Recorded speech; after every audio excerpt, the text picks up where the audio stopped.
গল্প বলার দেশের শ্রোতা বন্ধুরা, আজকে আপনাদের শোনাব সাহিত্যিক শরদিন্দু বন্দ্যোপাধ্যায়ের লেখা একটি খুব সুন্দর গল্প। গল্পটির নাম নিরুত্তর। উত্তরাঞ্চলের একটি শহরে আমি কিছুদিন বাস করিয়াছিলাম।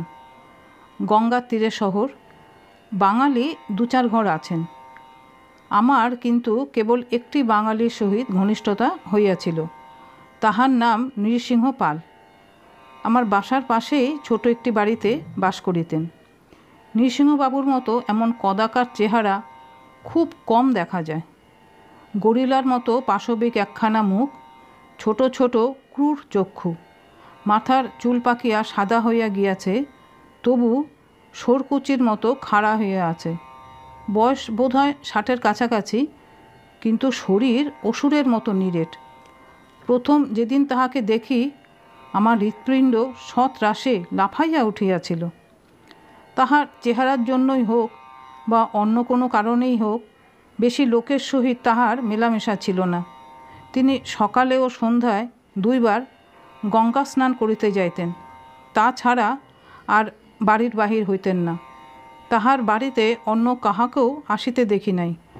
কেবল খোড়া মানিক নামক এক ব্যক্তি রাত্রির অন্ধকারে গা ঢাকিয়া মাঝে মাঝে আসিত।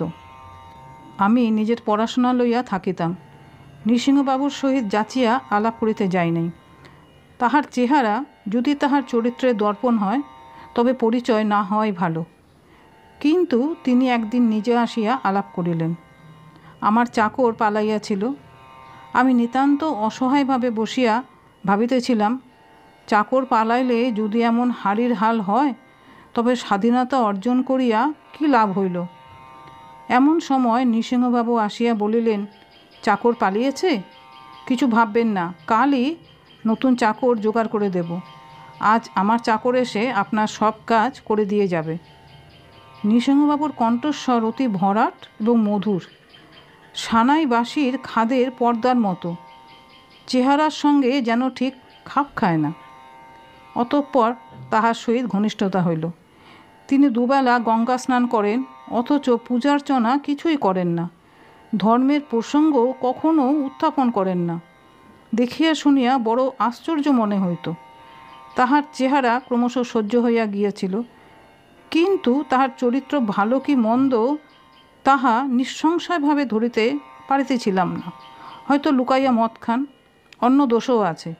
কিন্তু একটা জিনিস লক্ষ্য করিয়াছিলাম, তিনি কখনও কাহাকেও কষ্ট দিতে চাহিতেন না এবং কাহারও কষ্ট দেখিলে সাধ্যমতো প্রতিকারের চেষ্টা করিতেন। তাহার স্ত্রী, পুত্র, জ্ঞাতি গোষ্ঠী কেহ ছিল না, একাকী বাস করিতেন। একদিন সন্ধ্যাবেলা আমি ভ্রমণে বাহির হইয়া বাসা হইতে একটু দূরে গিয়া পড়িয়াছিলাম। শীতের সন্ধ্যা, রাস্তায় লোকজন নাই। এমন একটা স্থানে আসিয়া পড়িয়াছিলাম যেখানে 3-4টা রাস্তা আসিয়া মিলিত হইয়াছে। কোন রাস্তা ধরিলে বাসায় ফিরিয়া যাইতে পারিব ঠিক ঠাহর করিতে পারিতেছি না। এমন সময় দেখিলাম নৃসিংহবাবু গঙ্গা স্নান করিয়া ফিরিতেছেন।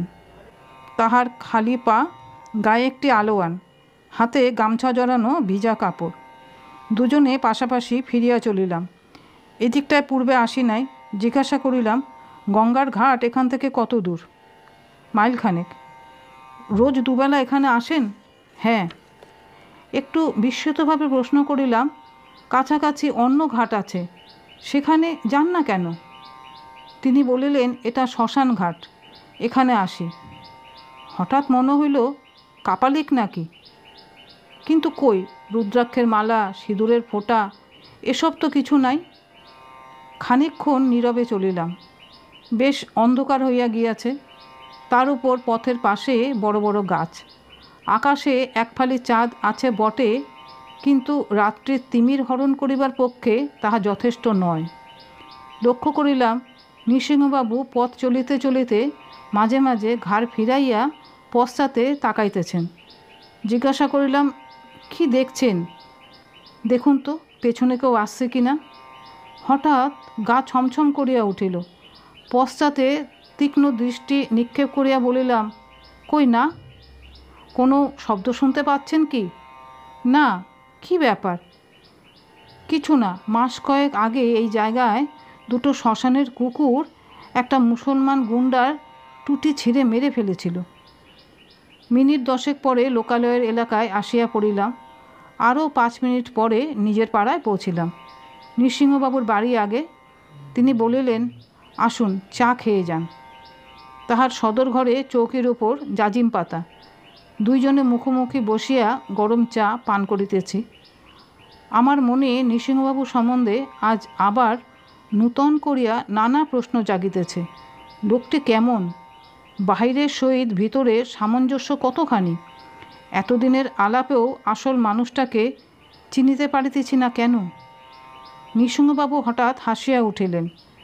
তাহার হাসির আওয়াজ যেমন বংশীমধুর, হাসিলে তাহার মুখের ভাব হয় তেমনি ড্রংস্টা করাল। হাসি থামাইয়া তিনি বলিলেন, আপনি বুঝতে পেরেছেন আমি একটা ভয়ঙ্কর পাজি লোক? আমি অপ্রস্তুত হইয়া পড়িলাম। না না, সে কি কথা? তিনি সহজ সুরে বলিলেন, আপনি ঠিক ধরেছেন, সত্যিই আমি ভয়ানক পাজি লোক। অন্তত বছর 3 আগে পর্যন্ত তাই ছিলাম।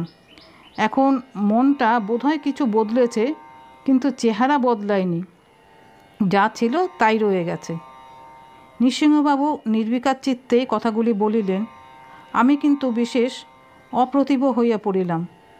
চায়ের পেয়ালা মুখের কাছে তুলিয়া লজ্জা ঢাকা দিবার চেষ্টা করিলাম। তিনি বলিয়া চলিলেন, পরমা প্রকৃতি আমার সর্বাঙ্গে প্রকৃত পরিচয়ের ছাপ মেরে পৃথিবীতে পাঠিয়েছিলেন। আমিও তার সঙ্গে বেইমানি করিনি। এমন দুষ্কর্ম নেই যা করিনি। জগাই মাদাই আমার কাছে দুগ্ধপোষ্য শিশু। এইভাবেই জীবন কেটে যাচ্ছিল। তারপর একদিন একটা সামান্য ঘটনা ঘটল। তার ফলে সব ওলটপালট হয়ে গেল। ভাববেন না যে মনের দৃষ্টিভঙ্গি বদলে গেল কিংবা রাতারাতি সাধু সন্ন্যাসী হয়ে পড়লাম। দৃষ্টিভঙ্গি বদলায়নি বেশি, আসলে বদলেছে এই জলজ্যান্ত পৃথিবীটা। শুনলে আশ্চর্য হবেন। সেই কথাই আজ আপনাকে বলবো। বলুন। এই সময় একটু বাধা পড়িল। বাহিরের দ্বার ভেজানো ছিল, তাহা কাহারও লঘু করস্পর্শে খুলিয়া গেল এবং একটি মানুষের মুখ ভিতরে উকি মারিল। পশমে টুপি ঢাকা মুখখানি অস্থিসার এবং ছুচলো, চক্ষু দুটি ভীরু ধূর্তামিতে ভরা।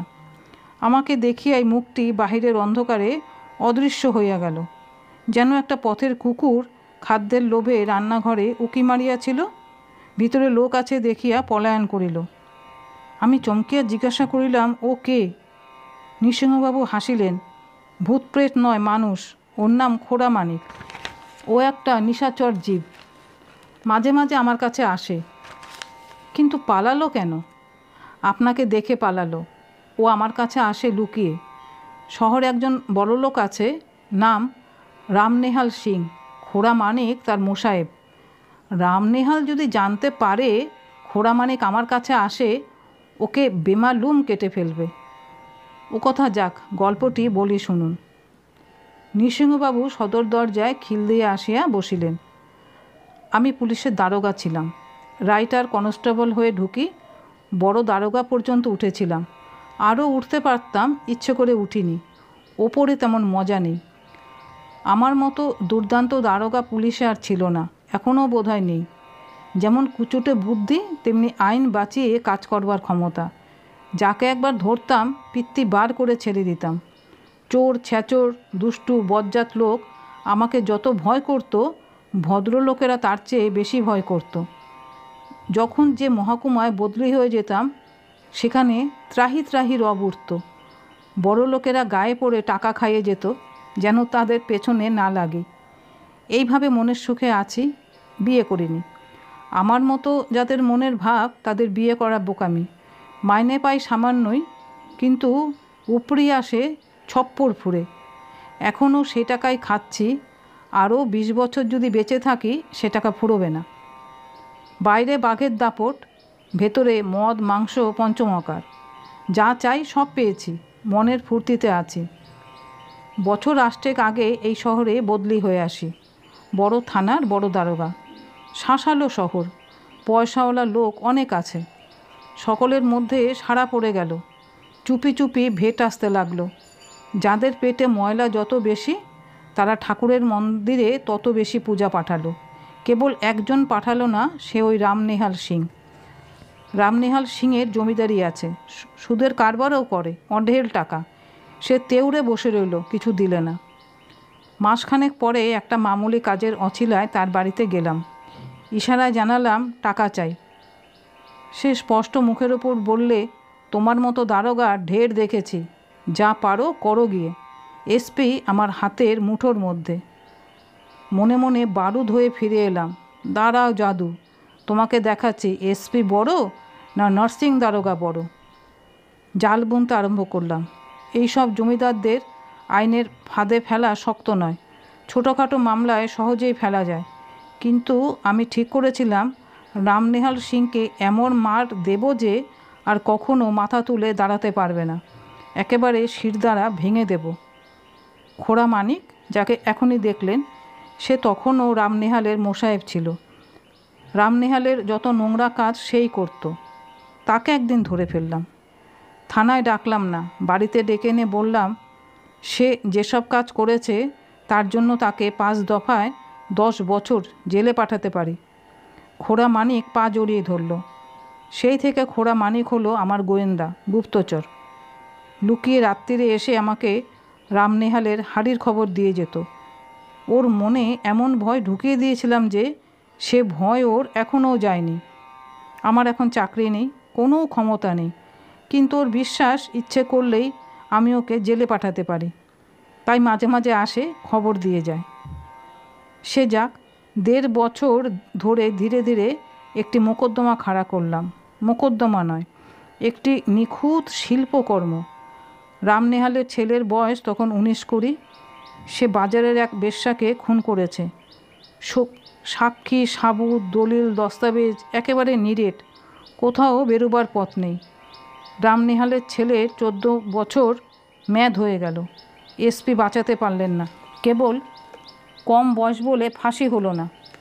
সে ছেলে এখনও জেলে পড়ছে। এই একটা নমুনা থেকে বুঝতে পারবেন আমি কী ধরনের লোক। তারপর কয়েক বছর কেটে গেল। আমার কাছ থেকে অবসর নেবার সময় হলো। অনেক টাকা করেছি, কাজ করবার দরকার নেই। এক্সটেনশন নিতে পারতাম, কিন্তু নিলাম না। এই ছোট্ট বাড়িখানা কিনেছিলাম। কাজ চুকিয়ে দিয়ে বাড়িতে এসে বসলাম। মনে গর্বভরা আনন্দ, যা চেয়েছি তা পেয়েছি, কারুর কাছে হার মানিনি। আর কি চাই? সেদিন সন্ধ্যার পর এই ঘরে মদের বোতল নিয়ে বসেছি। সারা রাত্রি একাই উৎসব চলবে। টোটা ভরা পিস্তলটা হাতের কাছে আছে। শত্রু অনেক, কাজ ছেড়ে দিয়েছি বলে যদি কেউ দাঁত তুলতে আসে তাকে দেখে নেব। মশগুল হয়ে মদ খাচ্ছি, সময়ের হিসেব নেই। হঠাৎ চোখ তুলে দেখি এক বিকট চেহারা সামনে দাঁড়িয়ে আছে। রোগা, সিরিঙ্গে এক সন্ন্যাসী, মাথায় জটা, কপালে সিঁদুরের ফোঁটা, সারা গায়ে ছাই মাখা। আমি অভ্যেসের বশেই খপ করে পিস্তলটা তুলে নিয়েছি। সন্ন্যাসী ধমক দিয়ে উঠল, বন্দুক রাখ। কি গলার আওয়াজ, যেন তোপ দাগলো। বললে বিশ্বাস করবেন না, পিস্তল আমার হাত থেকে খসে পড়ল। আমি ভেড়ার মতো তাকিয়ে রইলাম। সন্ন্যাসী তখন বললে, তোর সময় হয়েছে, রোজ দুবেলা গঙ্গা স্নান করবি আর মার নাম করবি, মদ খাবি না, আর বুধবারে দাড়ি কামাবি না।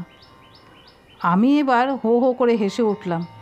মদের নেশা তো ছিলই, তার ওপর বুধবারে দাড়ি কামাবো না। অনেকক্ষণ ধরে হাসলাম। হাসতে হাসতে বেদম হয়ে গেলাম। তারপর হঠাৎ মনে পড়ল, ঘরের দোর তাড়া তো বন্ধ ছিল। সন্ন্যাসী ঢুকলো কী করে? হাসি থামিয়ে চেয়ে দেখি সন্ন্যাসী নেই, চলে গেছে। কিন্তু দোর তাড়া ঠিক আগের মতোই বন্ধ আছে। তাই বলছিলাম, আমার দৃষ্টিভঙ্গি বদলায়নি, বদলেছে পৃথিবীটা। যত সব অসম্ভব গাঁজাখুরি ব্যাপার ঘটতে আরম্ভ করেছে। যা ঘটতে পারে না, ঘটা উচিত নয়, তাই ঘটছে। সে রাত্রে এখানেই ঘুমিয়ে পড়েছিলাম। ভোরের দিকে সদর দরজায় খটখট আওয়াজ শুনে ঘুম ভেঙে গেল। ভাবলাম কেউ আমার সঙ্গে বজ্জাতি করছে। তখনও মদের নেশা ভালো কাটেনি, সন্ন্যাসীর কথাও মনে নেই।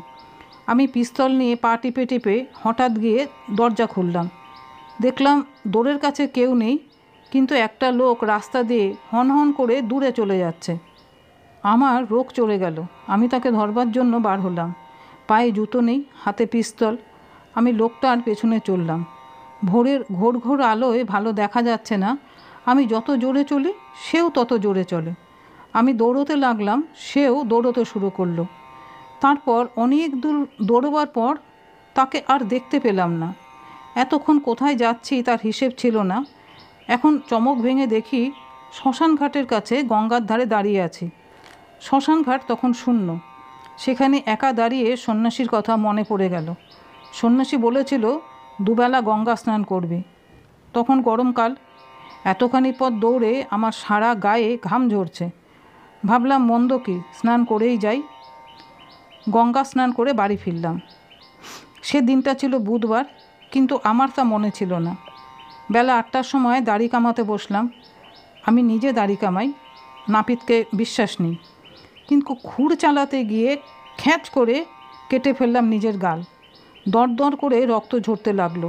তখন মনে পড়ল আজ বুধবার। সন্ন্যাসী বলেছিল বুধবারে দাড়ি কামাবি না। দূত্তর, দাড়ি না হয় একদিন না কামালাম। রাগে আমার সর্বাঙ্গ জ্বলতে লাগলো। একটা ভিখিরি এসে আমাকে গুণ করে গেল। না, কিছুতেই না। আমি নরসিং দারোগা। আমার ভয়ে বাঘে বলদে এক ঘাটে জল খায়। একটা সন্ন্যাসী আমাকে নাকে দড়ি দিয়ে ঘোরাবে। দেখব কেমন সন্ন্যাসী। কিন্তু কিছুতেই কিছু হলো না। সন্ধ্যের পর একটি আস্ত ব্র্যান্ডির বোতল নিয়ে বসতে যাব, বোতলটা হাত থেকে পিছলে পড়ে চুরমার হয়ে গেল। বাড়িতে আর মদ নেই, কিন্তু আমিও হার মানব না। ঠিকে গাড়ি ভাড়া করে তখনই চললাম মদের দোকানে। মদের দোকান বন্ধ। আরেকটা দোকানে গেলাম, সেটাও বন্ধ। শুঁড়িরা নাকি ধর্মঘট করেছে। গাড়িতে ফিরে এসে বসতেই গাড়োয়ান প্রশ্ন করল, হুজুর এবার কোথায় যাব? উত্তর দিলাম, চুলোয়। গাড়ি চলল। আমি বসে বসে রাগে ফুলতে লাগলাম। তারপর গাড়ি যখন থামলো দেখলাম শ্মশান ঘাটে উপস্থিত হয়েছে। স্নান করে বাড়ি ফিরলাম।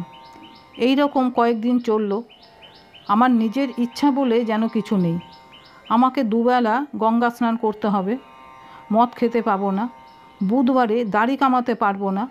আমি স্বাধীন মানুষ নই, কেনা গোলাম। আমার অজানা মালিক আমার ঘাড় ধরে আমার মুখটা রাস্তায় ঘষে দিচ্ছে।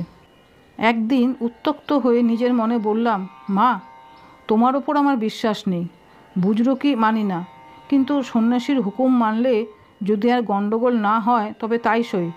আর মদ খাবো না, দুবেলা গঙ্গা স্নান করব, বুধবারে দাড়ি কামাবো না। এতে যদি কারুর লাভ হয় তা হোক। দুবেলা গঙ্গা স্নান করা ক্রমে অভ্যেস হয়ে গেল। বুধবারে দাড়ি কামানো ছেড়ে দিলাম। কিন্তু মদ ছাড়া অত সহজ নয়। আরও 2-4 বার মার খেতে হলো। যতবারই মদ খেতে যাই একটা না একটা বিপত্তি এসে পড়ে। একবার গেলাসে মদ ঢেলেছি, ছাদ থেকে গেলাসের মধ্যে টিকটিকি পড়ল। শেষ পর্যন্ত চেষ্টা ছেড়ে দিলাম। কিছুদিনের জন্য মনে হলো দুনিয়াটা বিষাদ হয়ে গেছে। যা হোক, নির্ঝঞ্ঝাটে দিন কাটছে। মার নাম করি, মানে যখনই মনে পড়ে মাকে বাপ তুলে গালাগালি দিই। মা কে তা জানি না, কেন আমার পেছনে লেগেছে তাও জানি না, কিন্তু চুটিয়ে মাকে বাপান্ত করি। মার বোধহয় ভালো লাগে, কারণ যতই গালাগালি দিই আমার কোনো অনিষ্ট হয় না। একদিন সন্ধ্যের পর খোড়া মানিক এলো। বলল, নরসিংবাবু, আপনি শহর ছেড়ে চলে যান। রামনিহাল সিং আপনাকে খুন করবার জন্য গুন্ডা লাগিয়েছে। এখানে থাকলে আপনার প্রাণ যাবে। রামনিহাল গুন্ডা লাগিয়েছে? আশ্চর্য নয়। আমি তার মুখে চুনকালি দিয়েছি, তার ছেলেকে জেলে পাঠিয়েছি। সে শোধ তুলতে চায়। কিন্তু আমি নরসিং পাল, রামনিহালের ভয়ে পালিয়ে যাব?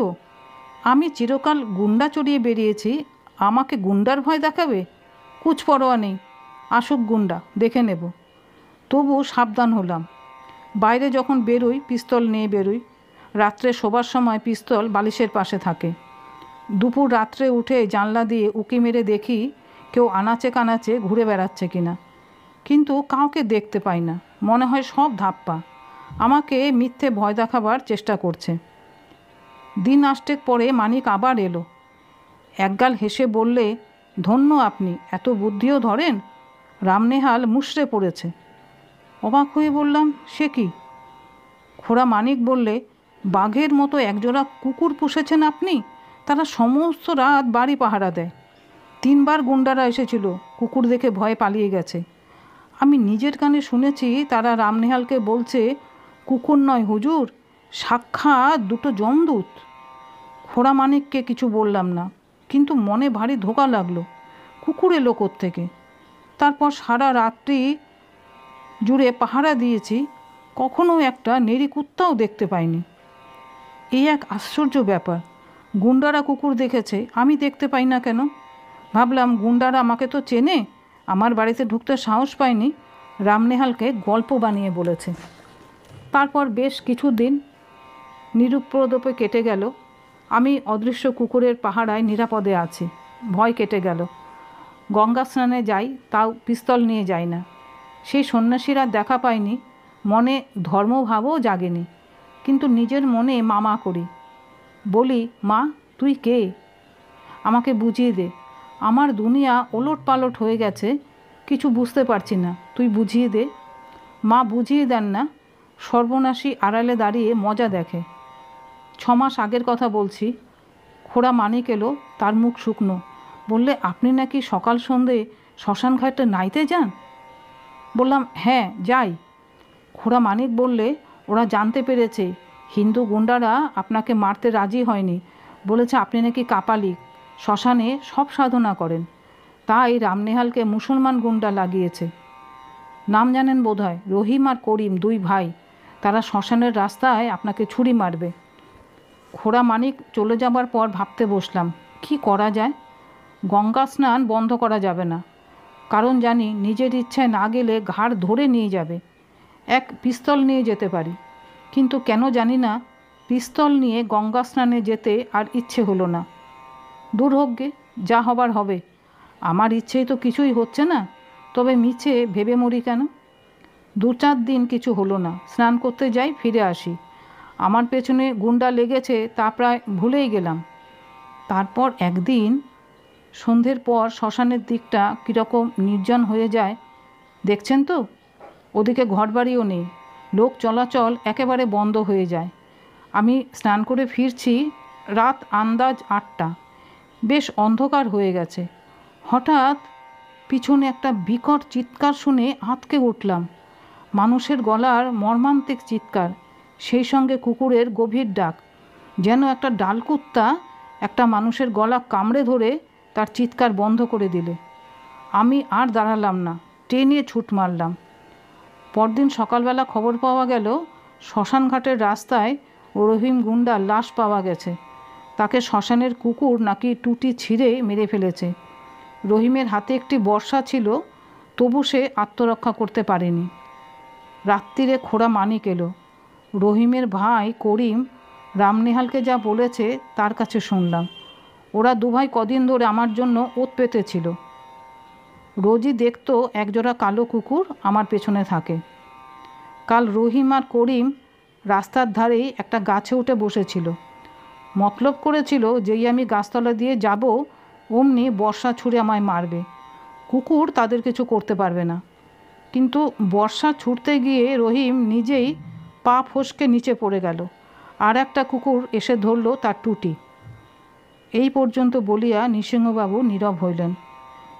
তারপর একটা সুদীর্ঘ নিঃশ্বাস টানিয়া বলিলেন, এই আমার গল্প। রামনেহাল আর আমাকে ঘাটায়নি, সেই থেকে নির্ভয়ে আছি। এখন আপনি বলুন, এসব কি? অলৌকিক বললে চলবে না, কেন অলৌকিক তা বলতে হবে।